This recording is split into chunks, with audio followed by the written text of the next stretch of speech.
My name is Scott Stevens, and I'm president of the Rotary Club of Harrisburg. I joined Rotary over 8 years ago because I believe in service, growing membership, and giving back to the community. The Rotary Club of Harrisburg is the number 23 club in the entire world. We have over 100 members, and we've been around for over 100 years. We are also part of Rotary International, which has over 1.4 million members, all seeking to do good in the world. Please check out our socials and learn more at hvgrotary.org. Good afternoon, everybody. We have a special guest here, just waiting for him to show up. He's coming all the way from Washington State. Yeah. It's only 9 there.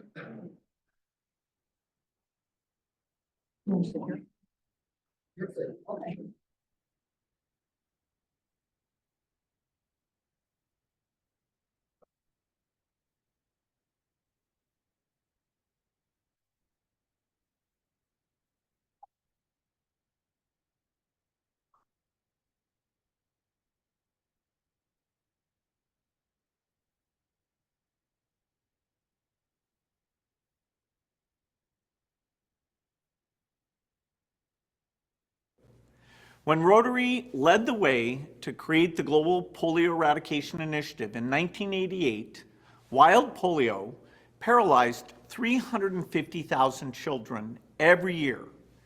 In 2023, that number was down to 12.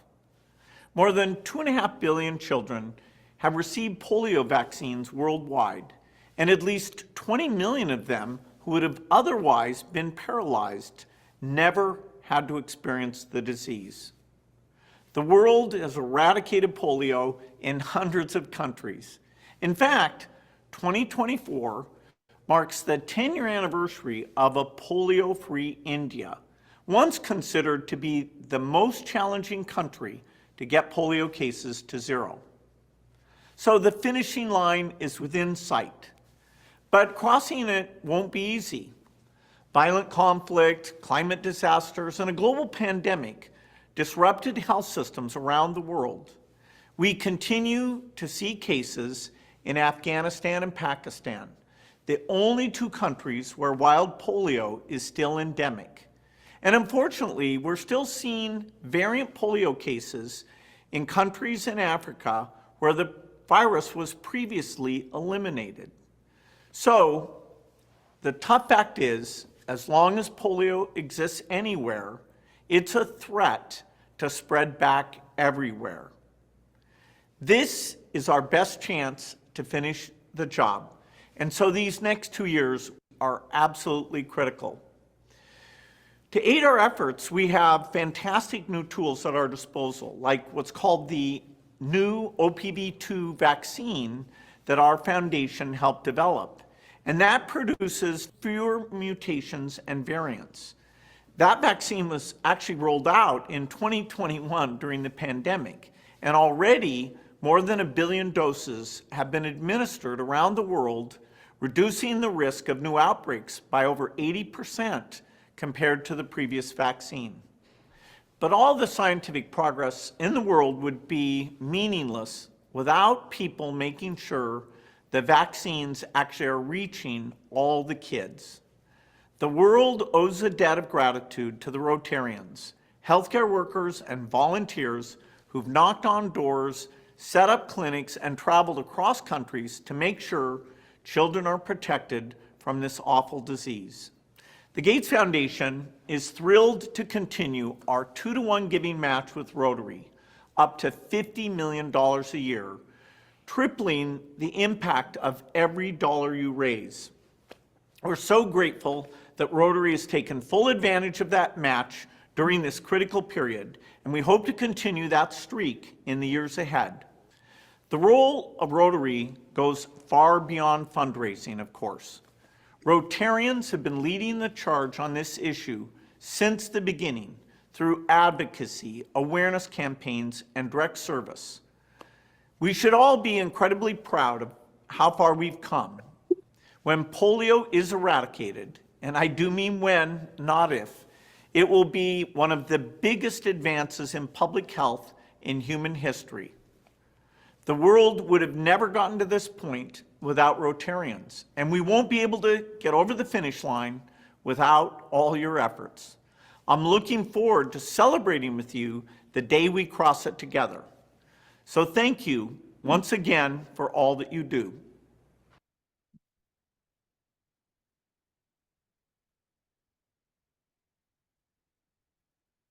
Yeah, it's important to recognize that. I left my clicker.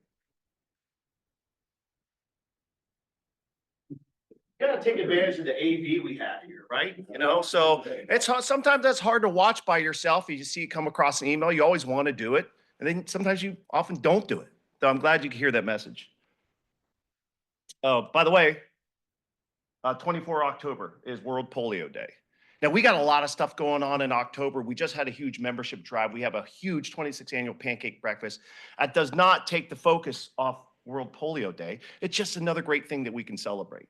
So depending on schedules and all that stuff, we're going to try to have kind of a little bit of a pop-up event. We have the 17th as an event we're going to do for a social. So we're thinking about maybe celebrating a week early.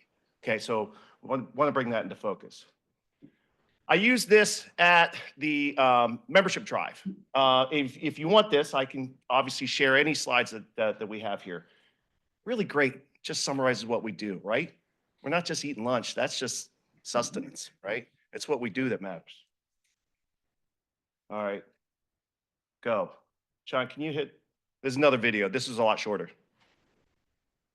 This is what the new members, prospective members heard on Wednesday.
Andy, I try to splice in me flipping a pancake at home, but the video quality was really terrible.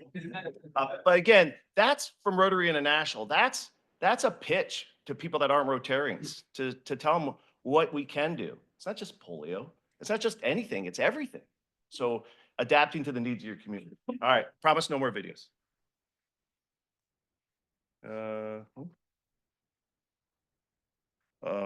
Oops. Okay. So do we have a reflections teed up for today? Okay, we're going to skip it. Okay. So let's go to, this is, of course, the agenda. Let's go to Pledge of Allegiance. Go ahead and please stand up. I pledge allegiance to the flag of the United States and to the republic which stands one nation under God, indivisible, with liberty and justice for all. All right, do a little meet and greet. 6 minutes.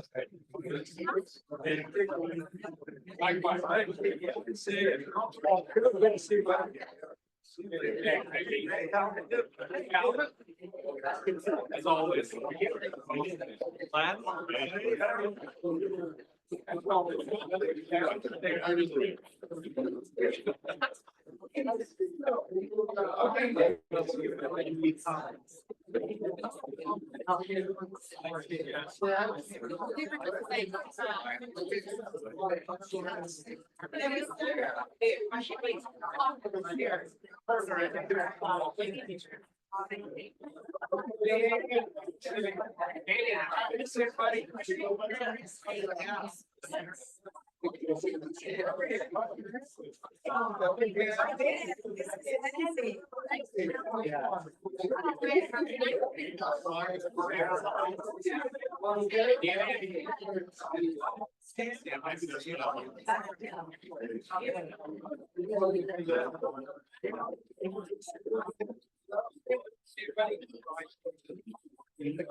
I don't think that.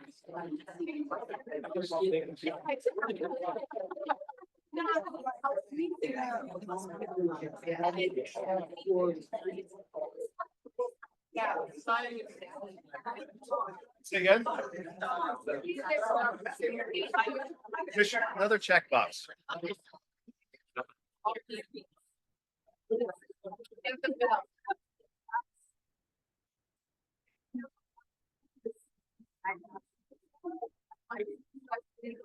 Sean.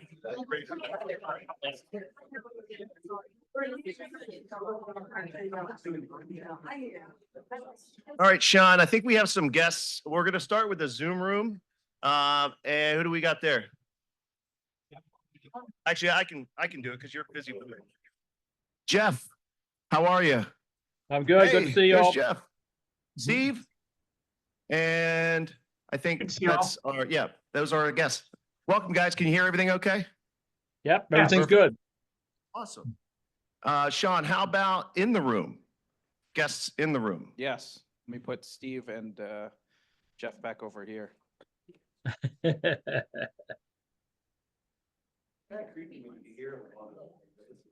Yeah, that's right. Let's see. Oh, yes. We have, is it Katrina? Contrina? Sorry. Ruby, do you want to introduce your guest? David's gonna do it. I want to make a double introduction because this is Ruby Daub's first meeting as a member of Rotary. And she already brought a guest of someone we both know very well, and that is Contrita Baltimore, the president of the Civic Club of Harrisburg.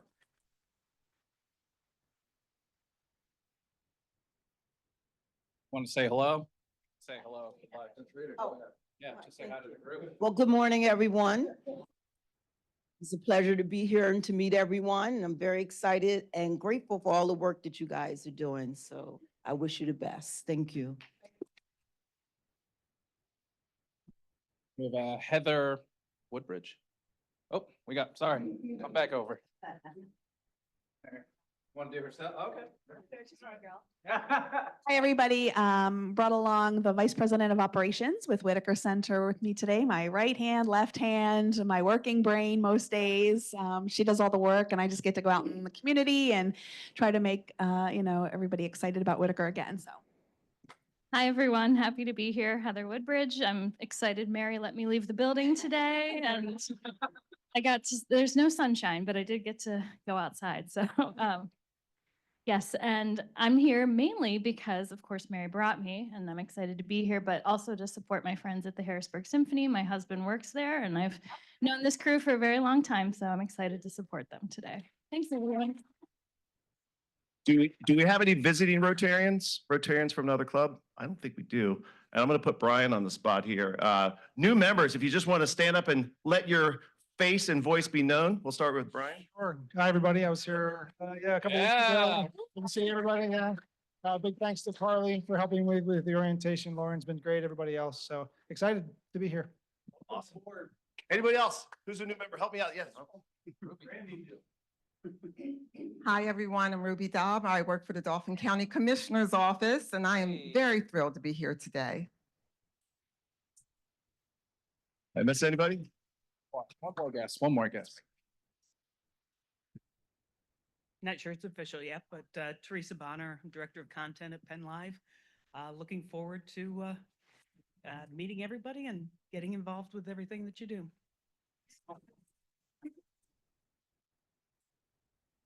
Yeah, well, you'll be official on the 7th of October, barring any sort of debate amongst the board.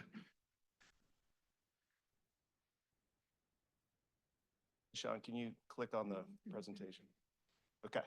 All right, so I'll make these remarks kind of quick. We had 49 people registered, which means we had about 3,000 people show up at our membership drive. No, we have about 50 people there. It was really cool. We're going to try to keep these going on the spring and fall kind of vibe. I know we took a few applications. We got a couple verbals. I want to say it's probably worth 4 to 6 new Rotarians for that event. So really successful. Thank you for everybody.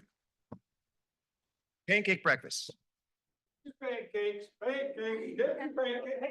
Hey, I got 3 quick notes for you, and they all begin with the letter T. So the first one, of course, is thank you. Thanks for our generous supporters. We've raised $22,500 in business sponsorships. And give or take another $4,000 in club member sponsorships. So if you do the math, that's just north of $26,000 so far raised. Now, we donate $15,000 back to the school foundation, and that helps the homeless initiative because every night, a couple hundred kids don't have a home to go to, which makes me tear up a little bit. But it's so nice that we have that $15,000. We do $8,000 in college scholarships, and we do about $1,000 in dictionaries for every 3rd grader at the school. So we're close. We're close. So thank you for your support. Second thing is tickets. This year, first year ever in our 26th year, we're doing a complimentary breakfast. So we're giving up the $3,000 or $4,000 in ticket sales, and hoping to drive attendance. We're hoping that this will be like this crazy cool community event. We'll get like 1,000 people to come out and have breakfast. So I have a little packet of tickets for each table. I'm going to put them down. Please, please take some, get your neighbors, get your family, get your friends, get your dog, get your, and come out and have breakfast on Saturday, October 12th. And my third and final T, and I'm going to bring Lauren up here because she is the maestro she is the master. And she is really good at this. Take a triple shift. I think those are all T's. And Lauren's going to tell us about how to sign up and be a volunteer at the pancake breakfast on Saturday, October 12th. You're going to come up here, you're going to do it for your seat. Okay, you do it. They can't sign up, and they emailed me and I signed them up. But if you go to our website in the calendar, and it's on the calendar, it says pancake breakfast. Click on that, and then there's a little blue thing that says pancake breakfast. You click on that, and that's where you sign up. We are in need probably of about at least 10 to 12 more volunteers. And you can also register non-club members on that site as well. And if you have questions, you can email me or call you. I mean, it did get to some point where I just signed some people up because we were having such a hard time. So if you need that, you can email me what you want to sign up for and I'll sign you up. Okay. It's more the 10 to 12 shift where we're good. Well, there's a few people needed Friday too. So just check it out. Yeah. Okay. If you're really good at washing pots and pans, we would love to have you join us. Yes. Hey, thanks, everybody. Absolutely. Thank you. Significant others, spouses, anybody that can help out, really great event. And it's also, if you have a prospective member, what better way to just throw them into the mix, say, this is what we do. That's a really good thing. Again, things coming up, meeting here next Monday. We also have a board meeting. You're welcome to come to that and listen to that if you'd like. We have the Rotary Social / Pancake After Party / World Polio Day, El Sol downtown. Call it happy hour. We'll probably be there from 4:30 to 6:30, but if you want to come early, stay late, whatever, it's going to be really fun. You're welcome to bring a guest to that too. You don't have to sign up though. This is the one thing you don't have to sign up for. We also have World Polio Day, District Learning Assembly. I went to this the past couple of years. It's really quite great. It's on the 26th. It's at Messiah University. Information on our website and also the district website. And we also have the Rotary Club of West Shore is doing a poverty simulator. That's also on the 26th, and that's from 8:30 to 3:30. That is a thorough and humbling event, I'm told. So I'm going to check my calendar to see if I can go to that. And I encourage you guys to take a look at that as well. That's also on the district website. Everything's on the website, district or club. Is that on our club website, the West Shore? You like my animation?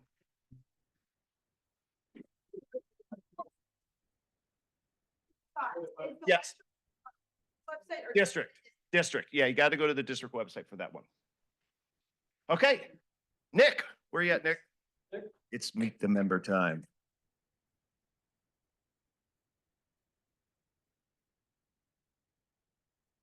We snagged my LinkedIn photo with the. It was Sunday. It wasn't a pinch. That's awesome. No judgment. No judgment. Good morning. Yeah, I've been a Rotarian for a whopping total of 4 months. My grandfather, Lee Chevelle, was a Rotarian in 4 different states during his lifetime. He served on many different boards, and it's been a gift for me to connect with something that meant a lot to him. I was not super familiar with Rotary, but I knew it meant a lot to my grandfather. He was a graduate of Carnegie Mellon, degree in engineering, had a super successful career. But everybody who knew my grandfather, they knew him as somebody who was caring, was compassionate, was service focused, was constantly supporting different nonprofits, different individuals. My mom tells the story that their house was a revolving door of people coming to stay with them who were visiting the area. That was just who he was. My other grandfather, Dallas Mucci, was a pastor across 3 different states. Both of my grandfathers focused on a life of service, a life focused on others. Most of my life, I've had the gift of meeting people for the first time and having them talk to me as if they knew me, because they knew my grandfathers and the way that they made them feel.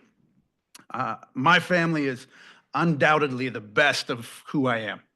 And that leads me to my family. That is my wife of 18 years, Mandy. She is a school psychologist in Susquehanna Township School District, and I absolutely consider her my better half. These are our 4 children. 2 became family through adoption and 2 biologically. Our oldest, Dominic, is a senior. He's preparing to graduate from Dauphin County Technical School.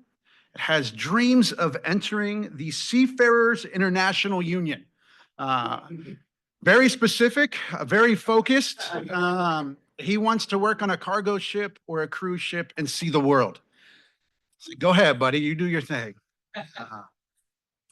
Eli is a junior, also at DC Tech. His focus there is machining design and technology. And what he wants to do changes every few months. So we expect him to be a camp directing mason who creates custom wood furniture while teaching survivor skills to pets and their owners while running a music store, or some combination of those things. Mia and Callie are both at Susquehanna Township School District. Mia is a 7th grader. She loves reading and science and field hockey. I have the privilege of coaching, being an assistant coach for her middle school team. I'm thankful for YouTube because I don't know anything about field hockey. So that's been super helpful, super helpful. Callie is a 1st grader. She loves everything princesses and friendship and family and ice cream. We moved to Harrisburg just over 6 years ago from Portland, Oregon. I've spent the last 20 years of my life serving in various nonprofits, from youth centers to parachurch organizations to time as a pastor, and then my current role as the director of development at Christian Churches United. I'm a big believer in the power of people working together.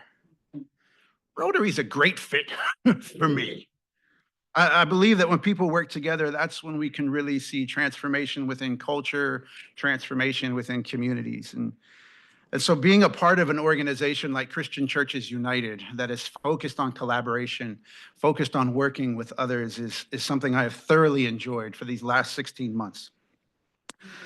Christian Churches United brings together local churches, community partners, many of you in this room, your businesses in this room, to be a part of serving those facing homelessness, incarceration, and poverty through different compassionate programs and ministries and support. It's been an honor to be able to work alongside people who walk with individuals from the tent to their house, to walk with them on that whole process and learning about their stories. It's an absolute gift. Being a part of an organization that has 140 member churches across 3 different counties and numerous denominations, people that have all kinds of reasons to disagree with one another, but have said that they agree to do one thing, and that's we're called to love our neighbor, and that we're going to do that well together. That's a joy. It's something that I love. I know in this club, Rotary has supported CCU for many years, specifically the last few years with the Joy to the Berg project, which is a ton of fun for me. Getting to be a part of the concerts, being a part of the album. It's such an incredible project put together by musicians who said, hey, let's make a CD and concert and help some people who are living outside. And it's been incredible. So thank you to this club, to many of you who have been a part of Joy to the Berg. I'm also a big believer in 2 questions. Why not and what if? My job as the director of development with CCU, I want my life to be a life that stokes other people's imaginations. I know often when I introduce myself as the director of development, I'll be like, oh, so you're going to ask me for money. Well, maybe eventually, yes, but I kind of see myself, my role as the chief storyteller. I want to tell the stories of what's happening, of the lives transformed, of wholeness being achieved, and I want to invite people to see what their part in that story can be. It's not always money. There are other ways that we can all be a part of that. And so that, for me, that's what I want. I want to stoke people's imaginations, whether that's coaching middle school field hockey, preaching at churches, or sitting across from someone at a meal. I want to inspire people towards imagination, to what could be, to what they're capable of, to what our community and our cities are capable of. Could we imagine doing something new? Just because it's always been done one way doesn't mean we can't try something new. And so those, for me, that's what I want my life to be. I'm forever indebted to my grandfathers. They were giants of service, giants of working together with different people across cultures, across communities. And I'm thankful to get to kind of follow in their footsteps and even becoming a part of Rotary. So thank you. That's me. I appreciate the time. Thanks, Nick. Because it was. Okay. Awesome. What a great, perennial segment. I love Meet the Member. If you've been a member for 4 months or 40 years and you haven't done this, just email me. Say, hey, I want to get on. Put me on the roster. We're always looking for people. And what great stories that are just sitting here in our sea of 40 to 50 people that we might not know about. All right. Now for our main event. Oh, I got to do this. Well, it doesn't work. There we go. We have 2 featured speakers. Notice the blurred edges. I just learned how to do that. If you need PowerPoint tips, let me know. Do you guys want to come up together? Do you want to one big? All right, Stuart and Matthew, please come up to the podium. Podium's yours. I'm not sure how to take the bolder Matthew Herren than the Stuart Malina. We'll talk about that later. We'll duke it out in the parking lot. Matt, you want to start? It's because Sean likes me better, but it is always fun to be in this room and see all of you who do such amazing things in this community, and of course globally, as we heard earlier. And I looked up my records, and again, thanks to Sean, I was here 2 years ago in 2022 talking about what may have felt like the end of the world for the performing arts. Hi, Mary.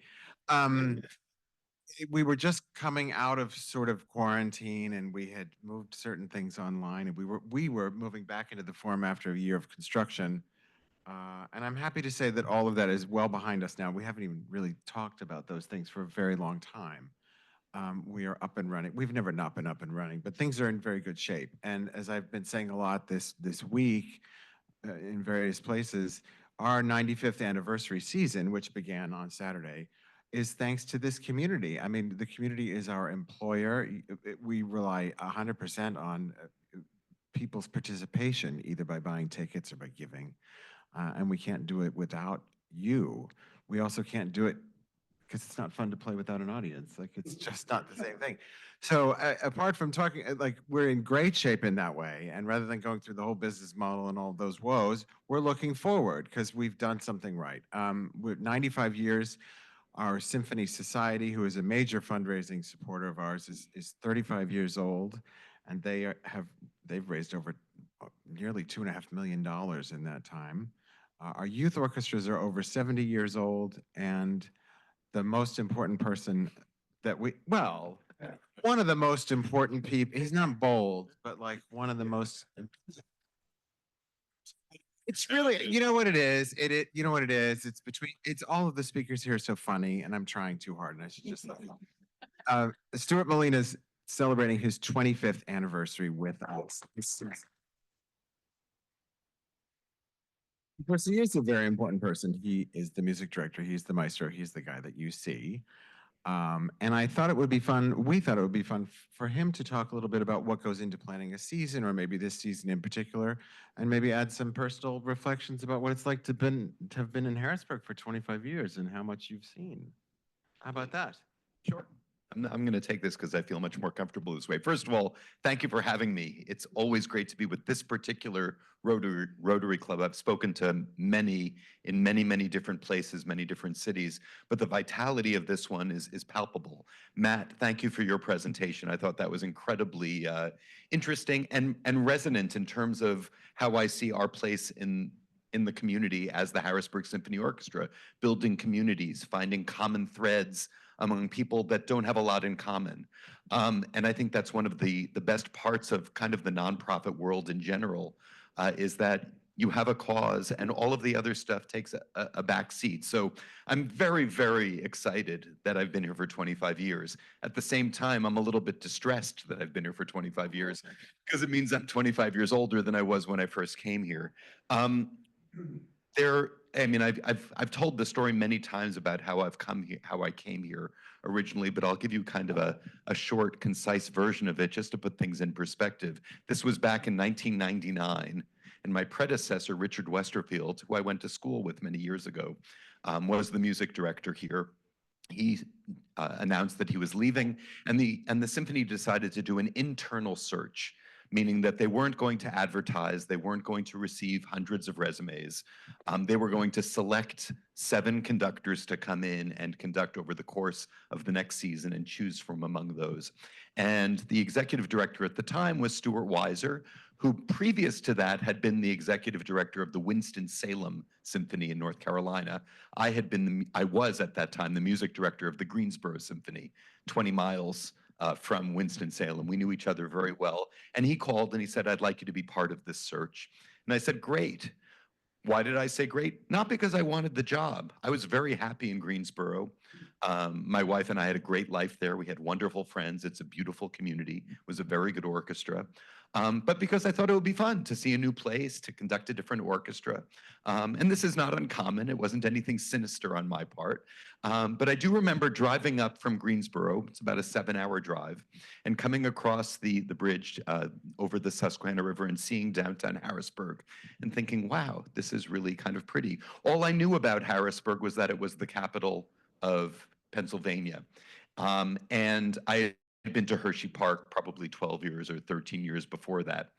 But that's it. I had no idea what to expect. I knew Rick was a very good music director, a very good conductor, so it couldn't be too bad.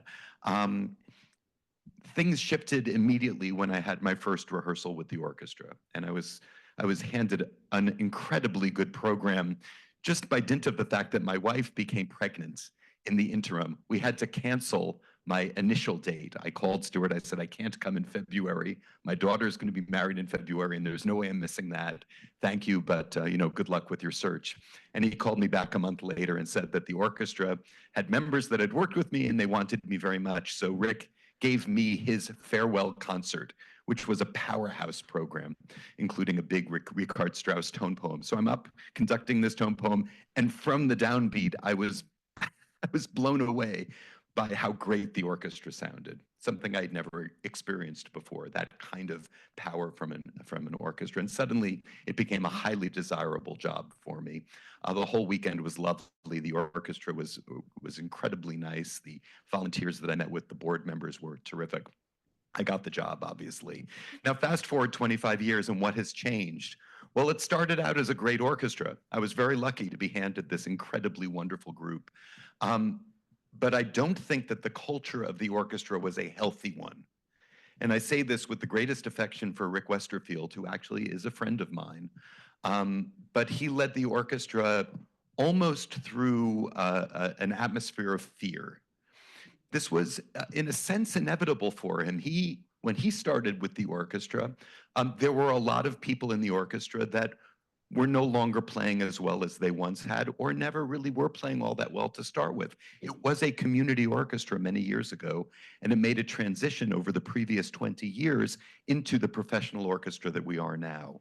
And so Rick had to fire a lot of people, or at least he decided he had to fire a lot of people. And I had a sense working with the orchestra that they felt they were being evaluated in the moment as far as their future in the organization was concerned. And I don't know that this is so far from the truth. So that was the first thing that I felt really had to change, is creating a sense of comfort, a sense of joy, a sense of collegiality that really wasn't quite so much there. And then the other thing is just the very slow progression of training an orchestra to play as an ensemble. One of the reasons why the Harrisburg Symphony is as good as it is, and I can say this almost objectively, it really is astoundingly good for an orchestra of a city this size. is because we are geographically placed where we are. We're a freelance orchestra, more or less. We have a roster of 75 players who play with us regularly. But these players play in a lot of different other orchestras to put a living together. We can't give them enough weeks of employment to make a full living for them. And so they come from Washington, where they might play with the Kennedy Center Orchestra or with the National Symphony. They come from New York City, where they might play in a Broadway pit or freelance with the New York Philharmonic or the Orchestra of St. Luke's, Philadelphia Orchestra, the Baltimore Symphony. We have all of these big freelance markets very close to Harrisburg. And so they come to Harrisburg for the long weekend, we play our concerts, and the quality is fantastic. But because they come from all these different places and they play in lots of different orchestras, developing a particular sense of ensemble and orchestral sound is very tricky, because in the interim between every one of our concerts, they're playing with lots of other different people. And so this takes very, very steady and very deliberate work on the part of the music director. And I'd say probably the first 10 to 15 years was spent getting the orchestra to understand how I wanted them to sound. And I'm not going to get into the nitty-gritty of that because you'll find it unbelievably boring. But it has to do with the quality of the string playing, the quality of the wind playing, how I want to balance the various sections, how I like musical phrases to be shaped, and things of that sort. We have a lot of substitutes that come through our orchestra. Another reason we play so well, almost ironically, is that we have a flexible contract. Our players don't have to play every concert. We want them to be playing with these other ensembles while they play with us because it keeps them playing for us. And we've built up, I think, even more and more since I've been here, a roster of substitute players that equals our regular players, and in some cases actually is even better. And so when I look at the people who play for the Harrisburg Symphony Orchestra, instead of a group of 75 players, I think of myself as the music director of an orchestra of about 150 players, any combination of which might be playing on any given concert. And they all know how I like to play. I know them all personally.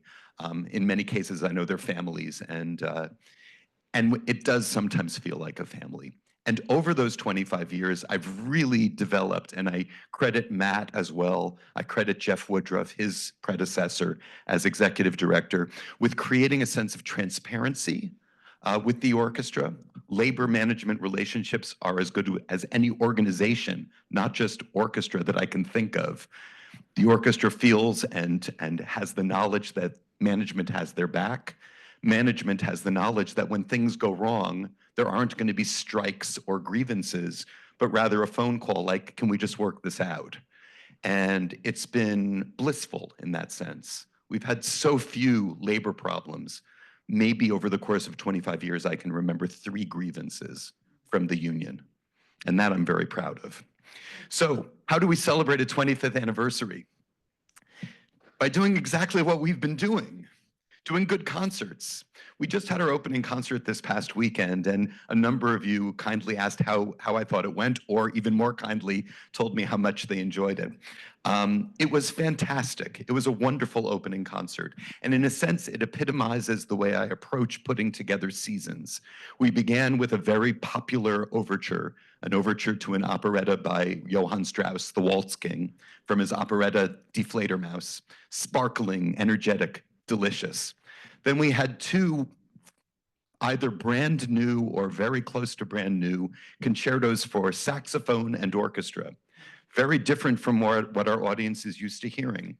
One was just written, it was a world premiere, a 7-minute whirlwind of a piece, and the other was written in the mid-1990s, a piece by a Japanese composer which kind of mixes the jazz idiom into classical music, and the 2 worked really beautifully together. We had a very young soloist, a young composer who came in from California to hear her world premiere.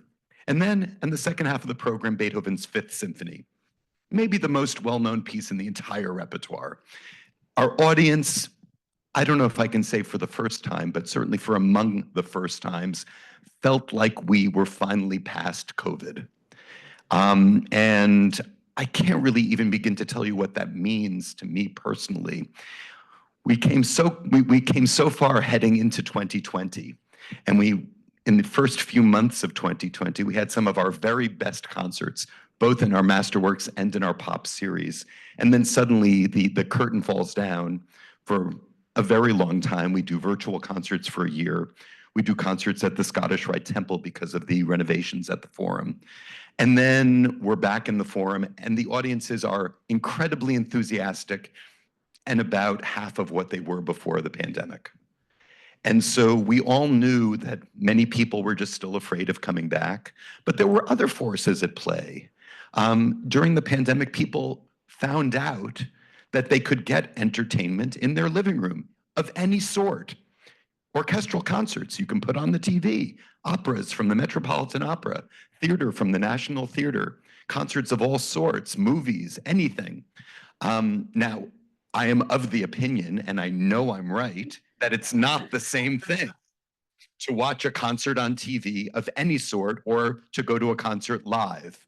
It's just, it's apples and oranges. Yes, you can enjoy the music. Yes, you can have a wonderful audio experience, but you cannot have the experience of being in a hall with an audience, all there for the purpose of hearing music and hearing live, breathing people performing the music for you on stage. It's unique, it's fabulous, and unless you've experienced it, you have no idea. And I think now we have a lot of people who have never experienced it, especially the younger people coming up. And so I think that's been a very big challenge for us. And that's why I'm incredibly gratified that we had these really large audiences for our opening weekend. And I'm hoping that it will snowball going forward, because I think almost to a person, everyone had a really good time this weekend. So what I thought I'd do is just very briefly take you through our season, tell you what's coming up. Yes, this is kind of the advertisement section of our program, but it's all good stuff. The way I put together programs is first only do music that I think is of the very highest quality. That is the #1 objective for me. The only exceptions to that are when we do brand new music, because then you have no idea what you're going to get. You say to a composer, I want you to write a piece for us. The composer presents it, and you're obligated to perform it. Your job is to do as great a job of it as you possibly can and hope that it's great. And so, but other than that, I can pretty much say that every piece on this entire season is something that I would put my reputation on as far as being quality music. So the next concert we're doing in November is a fairly brand new piece. It's never been performed in this particular form, although I've heard other arrangements of this music by Avner Dorman, who's a composer down at Gettysburg College, a friend. His daughter plays in our youth orchestra. And she's a wonderful composer. And this is a piece that's based on Ladino wedding music, Ladino being the Jews of Spain. And it's a very celebratory and somewhat exotic sounding piece. We do Igor Stravinsky's Petrushka, the ballet music that he wrote in the early 20th century for the Ballet Russe in Paris. One of the most colorful pieces in the repertoire, telling the story of a sad clown and his doomed love for the ballerina. And then finally, the Brahms Violin Concerto, which is probably one of the top 2 or 3 violin concertos in the repertoire, played by Bela Hristova, who played with us at the Scottish Rite Temple, and is a marvelous soloist. The concert after that, again, we open with a new piece. I just did it in Greenwich a couple of weeks ago, called Umoja. It's a call for unity. In a piece that has elements of both Appalachia, jazz, and also her African-American roots, the drum circle kind of music, call and response from her churches. Our concertmaster will be playing one of the great violin concertos, the Scottish Rhapsody by Bruch, and then we'll be doing one of my favorite romantic symphonies, Jean Sibelius' Second Symphony. Shostakovich Celebration comes after that. Shostakovich is, I think, fairly undoubtedly the greatest of the symphonists of the 20th century, and we'll be doing an unbelievably intense and wonderful work by him, the Leningrad Symphony. I actually just finished reading a book about the Leningrad Symphony. It was written during the siege of Leningrad. The Nazis surrounded the city, and literally thousands of people were dying of starvation every single day. And during this time, Shostakovich wrote this epic symphony depicting the invasion of the Nazis and the ultimate celebration of their defeat, which he saw in the future. And the piece was premiered first in Moscow and then in Leningrad by an orchestra made up of emaciated human beings, brass players who could barely inhale, let alone play for the demands of this particular piece. It's a wonderful piece. It is not light listening. It's very powerful. If you like the sound of huge symphony orchestra, if you like movie music, if you like to have a piece that really takes you on an emotional journey, I can't think of one that's much better. The next concert features Bernstein's Symphonic Dances from West Side Story. You all know that stuff. Ravel's Left-Hand Piano Concerto. This is an anniversary for Maurice Ravel. And this is a piece that he wrote just for the left hand by a pianist. Incredibly virtuosic, dazzling both in its musicality and in its performance. And we'll be opening with a piece that very few of our audience will have heard before by a composer named George Rochberg, one of the great American composers of the last 50, 75 years, who lived in Philadelphia and taught music there. And this too is an extremely powerful, extremely intense piece of music, which I think will be balanced beautifully by the lightness of the Ravel and the Bernstein.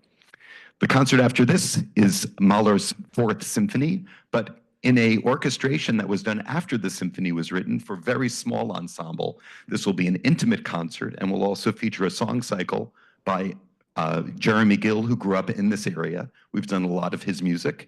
And this is a song cycle for soprano and orchestra. And then finally, Malina Madness. This will be my 25th anniversary concert per se, and will feature me playing Rhapsody in Blue and conducting from the piano, as I did many years ago, here and at Carnegie Hall. And actually what was wonderful about that performance is 300 people from Harrisburg came to support me down there. How lucky am I to be in this community? It was really something quite extraordinary.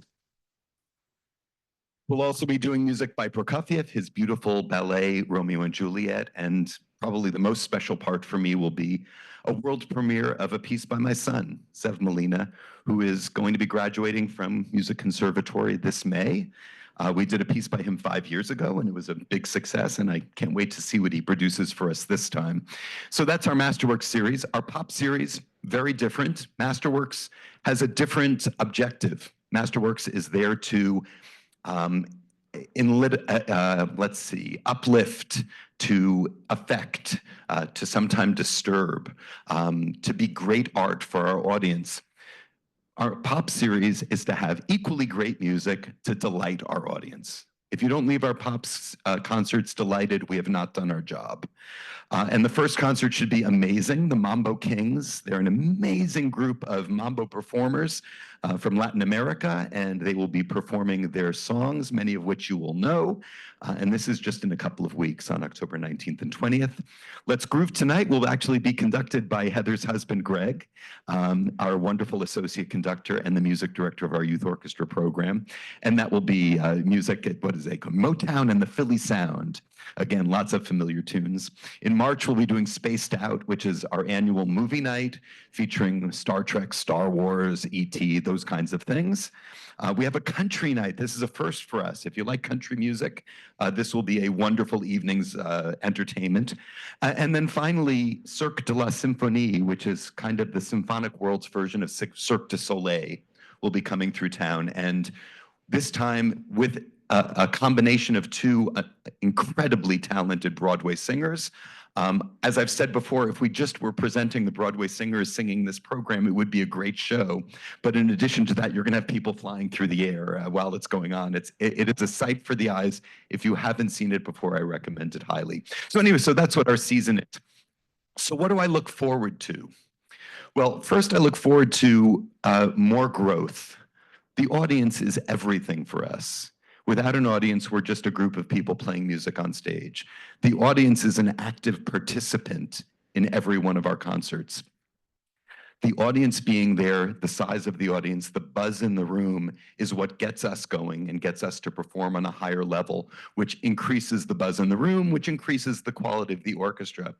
And this is a very real synergy. I am not making this up at all. I can tell from the silences when we have a moment of silence while we're playing, I can tell how in tune the orchestra is with the audience. And the energy that you send sitting in the audience is enormous for us. So I want to get, this weekend I felt we had a critical mass. It's a very large hall. But when you reach a certain point and it's around 800 or 900 people in that room, suddenly it feels full. I would love to have 12 or 1300 people for every one of our Masterworks concerts and sell every one of our pops to the last seat. And I think it's an achievable end. But it takes a lot of work. And so that's one of my main objectives. I also want the orchestra to continue having the joy of playing that they have right now. That's really important to me. If I have any legacy with this orchestra, it's that. Yes, our budget has increased. Yes, all of these other metrics have improved. But this very abstract idea, I really do think is what separates us from the other regional orchestras in the United States. The musicians love playing here. It's not just a job for them. It's it is their passion and a labor of love.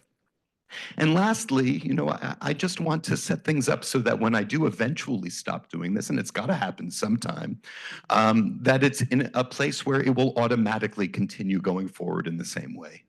Already, I think that it's an incredibly attractive orchestra, not just for the players, but for a music director, for an executive director. And so I'm very proud of that. I probably have spoken much longer than I should have, but if anyone has any questions, we can do it now, or if we don't have time, you can just ask me in person. Thank you.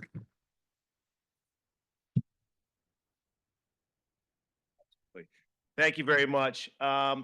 We are going to just do some final reminders. I've talked about everything on here so far, but Peggy, did you want to mention something? Yes, everybody, if you give me a couple minutes next week, I will talk further. But please, I put a piece of paper, nondescript, there's no Democrat or Republican on here. So please remember to vote and make a plan, because you never know what's going to happen the day of. So it's really, this is probably in my lifetime, and I'm going to be 82 on the 20th of October. It is my very first campaign was for JFK when I was in high school. And I will tell you, I have been working hard ever since to get people to vote. I will not talk to anyone who comes up to me and complains after the election if they did not vote. My first question is, did you vote? If they didn't, I said, I don't have any time for you. Well said, well said. Everything it's on here we talked about, it's also on the what? Yes, the website. So make sure you put your trash in the receptacles. We got one back there, one in the hall, that sort of stuff. And we're not going to say it, but please remember this in everything you think, say, or do. Meeting adjourned.